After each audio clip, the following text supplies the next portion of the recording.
people of her generation are having a harder time with the app than others. More corruption in the Liberal government. Welcome back to Moose on Loose. My name's David. Today we're finding that a lot of votes have been disqualified in the Liberal leadership race. We got companies laying off a ton of people because of the Trump tariffs and the counter tariffs. Got some reactions on the CBC among some other clips. So let's jump into this. Starting off this episode, we're on Polymarket. This is a website where you can bet on certain things. In this case, the next Prime Minister of Canada. Because money is involved, I think this is a very accurate representation of what we would expect. Polyev now sitting at 65%, 35% for Carney. Got this one from Jack Daniels. Says parent company says Canada pulling the stumbling juice off the shelves is even worse than tariffs. So it goes on to say here that the company just laid off 700 employees. So these tariffs are already having effect on Americans. Got this one from the National Post. It says polls show NDP lurching towards the worst ever performance in a general election. All thanks to Jagmeet Singh. I don't understand why this party has not tossed this guy in the garbage can where he belongs. He's an absolute loser. He does not represent his party. The guy drives around in a Maserati and Rolex watches and fancy $10,000 suits or whatever, fancy briefcases and fancy bags. He is the polar opposite of anyone he's supposed to be representing. We've got Justin Trudeau appointing 5 more senators. We've got Don Arnold, Tony, Catherine, Farah, Sandra. Trudeau's stacking the deck here before he's out the door. Liberals urge 33 of Harper's political appointees to resign voluntarily. What is this? Saturday morning of the last day of Trudeau's leadership, awarding a $3.35 billion contract to Davie Shipyard is perfectly normal. It says here, government, this says 3.25, whereas $3 billion contract to Chantier Davie Canada Inc. for construction of one of CCG's future polar icebreakers under NSS. Spending a lot of money for an administration that's not going to be around it much longer, like a day longer. And we've got Ryan Garrettson posting this. It says there are over 85 stumbling juice products from China at the LCBO. Will Doug Ford be removing these now that China's imposed 100% tariffs on products from Canada? That is a great question. Is there going to be retaliatory against that, or is China okay? Somehow I don't think Justin Trudeau and the Liberals want to rock the boat with China, considering they donate money to their party to run their corrupt election campaigns. A bigger question, who would willingly put any consumable products from China in their bodies? You would be surprised. There's a lot of stuff that gets hidden. Even in the grocery store and stuff, some of these products do come from China, dried foods, fresh foods, stuff like pomelos. So there is more than you would think. In other news, we've got this one posted by Josh Ryan. Here's a lineup of people 6 blocks long in the freezing temperatures at the Toronto Food Bank.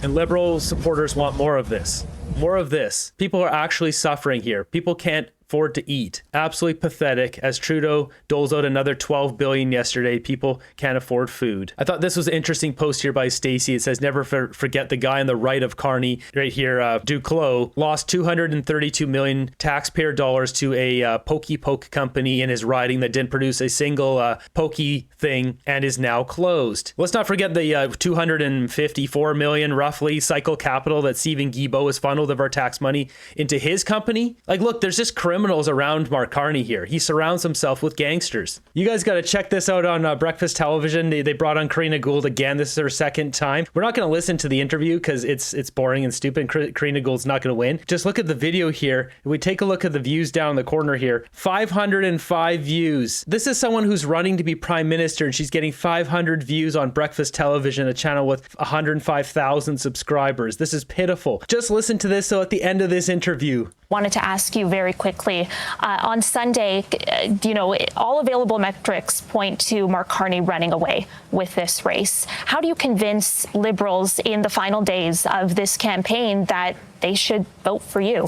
Well, I'm hearing so much support from Liberals across the country who know that I'm committed to being a Liberal. I'm committed to Liberal values. And what I hear from them is that they believe in me and they believe in my vision. And so for me, it's giving them... though, like in the public polling numbers and in your fundraising? Well, it is reflected in what I hear from Canadians across this country who are proud of what we have done as... She just called you out saying you're getting no votes, because that's the truth. You're not getting any votes. Just to be fully transparent with our audience, we have asked Mark Carney to come on our show for an interview multiple times. His campaign has declined every request. We've also extended an invitation to leadership candidate Chrystia Freeland to appear on the show in these last few days, and her campaign has also declined. What happened to Frank Bayless? Does he not get an interview? This is very bizarre. Breakfast television not only just humiliated Karina Gould, but in one fell swoop, she humiliated Mark Carney, calling out him for not coming on and doing an interview, as well as Chrystia Freeland. Gotta say, that's a pretty good bang for your buck from Breakfast television, getting all three of them in one go. I think they're just running all these candidates just to fundraise off of more Liberals. They already knew Mark Carney was going to win from the start. They're all just trying to suck up as many Canadian tax dollars from different angles, different people. Karina Gould trying to get more of the women's vote. She's not going to get the vote, but she did get some of that money. Also in the Liberal-run Canada, we've got this, holy crap, another bank theft in Canada with an excavator.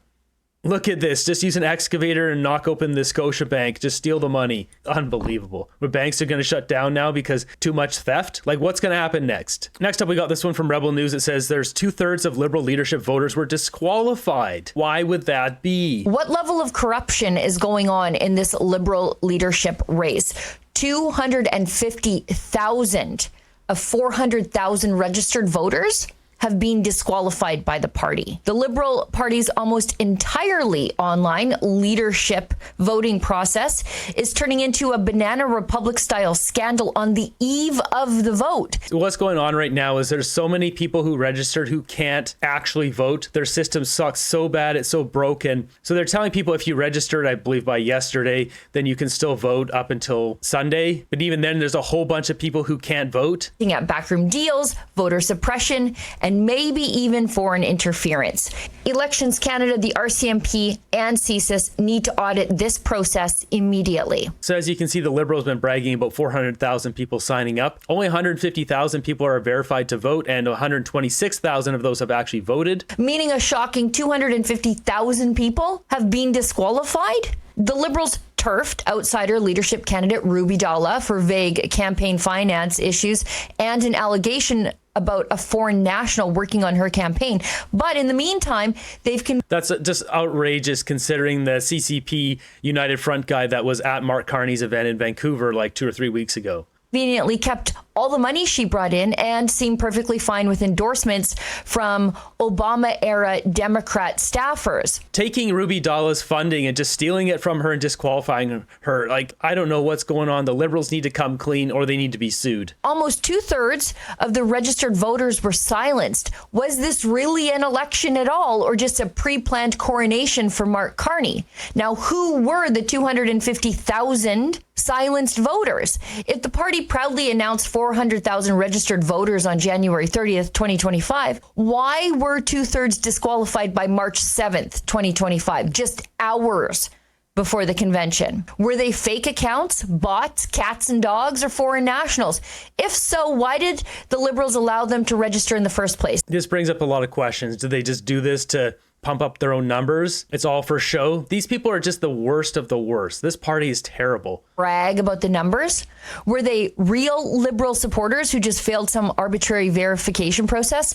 If so, why wasn't that process made transparent to anyone? And what? It's the same reason why Justin Trudeau said he's going to have the most transparent government ever when he initially ran, and it has been the least transparent. Beyond least transparent, there's more crime and corruption and scandals. More laws have been broken by this prime minister and his ministers and his cabinet than any other government in Canadian history. Was that process? Or more disturbingly, were these just people the party feared wouldn't vote for Mark Carney? If the Liberals control who gets a ballot, then they control who becomes the prime minister. And that should alarm every Canadian, Liberal or... Yeah, exactly. As this tweet here says, old farts like me cannot work the app, cannot get verified, cannot vote. Watch Karina Gould's young crowd pull off the biggest upset ever. This is interesting. If it really is a technical glitch and all the old people can't vote, will Karina Gould come out on top? This would be hilarious if that were the case. They're not going to let Mark Carney lose, though. We already know the fix is in for Mark Carney. He's a private citizen at this point with no seat in the House of Commons, and yet he was given a secret government briefing on U.S. tariffs by Foreign Affairs Minister Melanie Joly when no other candidate received one. People need to go to jail for this. Would that not fall under a treasonous act giving out state secrets of our country to someone who isn't an elected member of parliament. Someone should go to jail for this, for treason. And that person is on the screen down here. We got the CBC here trying to cover their tracks here with the Liberal voters not being able to vote. Of those two candidates with the economic experience, he's the one who represents change, right? That's right, exactly. And so look, 400,000 people signed up to vote in this. More than 100,000 voted, but there have been some issues with the validation process and the voting process. What's your sense of how much that might be affecting this race? I actually talked to the caucus chair today, Brenda Shanahan, who is remain neutral in this, but she told me that there are a lot of people. Brenda Shanahan is not neutral. She's a Trudeau bootlicker. She's horrendous. Working on this. And she did say people of her generation are having a harder time with the app than others. Right. Take that for what it's worth. But there are a lot of people, MPs, people inside the party who are there to help people through it. I think we're up to about 150,000 verified voters. I don't think it's going to delay results on Sunday. That is not the impression I'm getting. Remember, you can still vote up until I think it's tomorrow at 11:59 p.m. You can still get verified. So it was a bump in the road for sure for some people, but I'm not sure it's going to result in a change in terms of when we find out who is the next leader. Yeah. Just put it to the Liberals to just completely fail at everything, even voting for their next leader. It just says a lot about the party. I guess it's a question of if the margin is super tight and people couldn't vote because you have to start the validation by 5 o'clock today, and then it can be processed till midnight, and you can vote till 3 on Sunday, and who knows where the margins would be. They already know who's going to win, whether the voters want him or not. Now, this is the same Liberal playbook we've seen for years. Silence voices that don't fit the agenda, suppress information that exposes their corruption, hide the information that might expose their corruption. And I mean, they've been doing this. They just kicked out journalists just the other day from Mark Carney event. Every event, they're kicking out journalists. Why do people follow these Liberals? I don't understand. Why are people rallying? Why are people getting excited about Mark Carney? Are people this dumb in our country? I just don't understand. If we take a look at this Leisure poll, this is from last week, but this is typical what we're seeing from them. 43% Conservatives, 30% Liberals. The only areas that Mark Carney is winning, you can see Mark Carney's the second line, Pierre Poilievre is the top line, is in Quebec, 34-27, and 55 plus voters. So I wonder if there would be an upset if all the older voters can't seem to vote. What's interesting too about this graph, we're seeing the Kamala bump here. See the downward spike? Heading down, Carney. Pierre going back up. Next up, we've got some breaking news here in Canada. I have to be careful about how I report this. So there's some guys with some, you can see this word up here. He showed up with a pew-pew, a long pew-pew, and two guys with hand pew-pews. They went into a Stumbling Juice place and started sharing their pew-pews with people. Now, the good news to this story, since they completely unloaded in this place and you expect there to be a lot of perishing, surprisingly, their aim was so bad that there's 12 people injured, but nobody has perished. So that is the good news from this. The sad news is that the Liberals have unleashed this absolute filth and crap in our country. It says here 12 people from their mid-20s to their mid-50s suffering various bad times. Has injured 12 people and left investigators looking for 3 suspects. Pub in the Scarborough neighborhood in the city's East End shortly before 11 p.m. 6 of the victims were but none of the injuries are considered life-threatening. This is Liberals Canada here. Liberal supporters want more of this. Impossible. Trudeau just banned every last pew-pew yesterday in the name of public safety. Everyone's making fun of this here. Thank goodness for the Liberals adding the pew-pews to the registry. So we've got more scenes from this event here. Yeah, serious. So there's been a lot of talk about Mark Carney's relationship to Justin Trudeau, Chrystia Freeland. I think it's time to put this baby to bed, at least as best as possible with what the information we have today. And that's this article here. So we've got this coming from The Province newspaper from Friday, May 24th, 1957, page 28. So we can zoom in here, but if we click on this section, we've got this one here. Kemper Carney announcement is made by Mr. and Mrs. John Anthony Kemper of the engagement of their daughter, Verley Margaret, to Mr. Robert James Carney, son of Mr. and Mrs. Robert Carney. The wedding will take place at 11 a.m. And it goes on to mention his brother here, Joseph Carney, Miss M.L. Monroe, which is the sister of Verley, as well as some other people in here. So I've gone through the painstaking process of making a mind map showing all these different connections skeletons, which is what we've got here. So as far as we know, we've got Robert Carney, his son, Robert James Carney. He's got brothers Fred and Joseph. He married Verley Kemper. They had Mark Carney. Now, Chrystia Freeland's son is the godson of Mark Carney. That's how they're connected. If we go back, we've got John Anthony Kemper. He's got daughters Verley Kemper, Amel Monroe, and son John Howard Kemper. She had a daughter here, Michelle Monroe. Going over here, we've got John Joachim Kemper.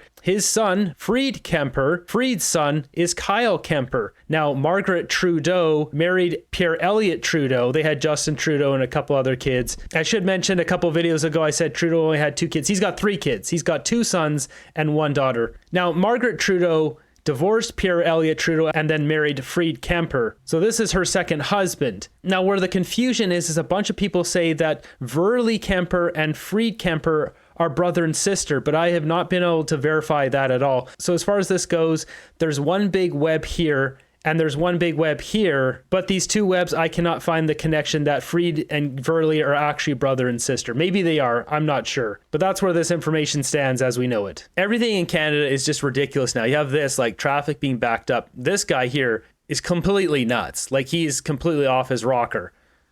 That's what we've got now. When you give out the safe supply, the street candy, all of that. This is in Edmonton, by the way, Victoria Trail. There's just too many nutcases. There's no punishment for crime. Our country's become completely stupid and weak. There we have it. Every single day, Mark Carney gets closer to this Liberal leadership race being over. His skeletons are coming crashing out of the closet every single day. First, it was him lying, and then him lying again and again and again. I think he's up to 5 or 6 major lies at this point. Then you've got the UK coming out and saying how terrible he is. We've got stuff with Brookfield Asset Management, whether it's the Maple Derby coal port and how not eco and green that is. It doesn't align with Mark Carney's values that he supposedly cares so much about. We got ties from Mark Carney to the United Front, which is a CCP Chinese Communist Party group, and the latest one, Brookfield Asset Management, dodging taxes, $6 billion worth. How many more skeletons are in Mark Carney's closet?